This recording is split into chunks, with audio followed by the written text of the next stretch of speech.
মোদিকে গিয়ে জানাও। স্বামীর মাথায় গুলি করে স্ত্রীকে বলল ঘাতক। মঙ্গলবার জম্মু কাশ্মীরে জঙ্গি হানার অন্তত 25 জন পর্যটকের প্রাণনাশের খবর পাওয়া গিয়েছে। জম্মু কাশ্মীরে ছুটি কাটাতে গিয়েছিলেন কর্ণাটকের এক পরিবার। মঙ্গলবার পহেলগাঁওয়ের বৈশরণ উপত্যকায় জঙ্গিদের গুলিতে নিহত হন মঞ্জুনাথ রাও। অল্পের জন্য প্রাণে বেঁচেছেন স্ত্রী পল্লবী এবং তাদের পুত্র। কর্ণাটকের শিবমোগ্গার বাসিন্দা পল্লবী দেবী বলেন, অতর্কিত তাদের আক্রমণ করে 3 থেকে 4 জন। তার স্বামীকে গুলি করার পর ওই 4 জনের একজন বলে, তোকে মারবো না, যা মোদিকে গিয়ে বল। তিনি বলেন, স্বামী ছেলের সঙ্গে কাশ্মীর বেড়াতে এসেছিলাম। দুপুর 1:30 নাগাদ আমরা ছিলাম পহেলগাঁওয়ে।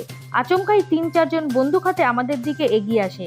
নাম জিজ্ঞাসা করে গুলি চালায় ওরা। পল্লবীর দাবি, আততায়ীরা বেছে বেছে হিন্দু ধর্মাবলম্বীদের হত্যা করছিল। চোখের সামনে স্বামীকে লুটিয়ে পড়তে দেখে পল্লবী আততায়ীদের বলে তারা যেন তাকেও হত্যা করে, কিন্তু সেটা করেনি জঙ্গিরা। পল্লবীর কথায়, আমি ওদের কাঁদতে কাঁদতে বললাম, স্বামীকে মেরে দিয়েছো, আমাকেও মেরে ফেলো।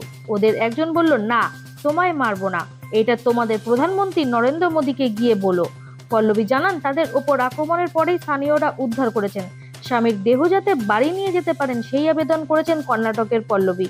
পহেলগাঁওয়ে জঙ্গি হানার নিন্দা করে কর্ণাটকের মুখ্যমন্ত্রী সিদ্দারামাইয়া। তিনি জানান, কন্নড়বাসীরা এই আক্রমণের লক্ষ্য ছিল। তিনি এই ঘটনার কথা শোনামাত্র প্রশাসনিক কর্তাদের সঙ্গে আলোচনা করেছেন। তিনি আরো বলেন, কর্ণাটকের যে বাসিন্দারা এই জঙ্গি হানায় আক্রান্ত, তাদের প্রত্যেকের পরিবারের পাশে আমরা আছি।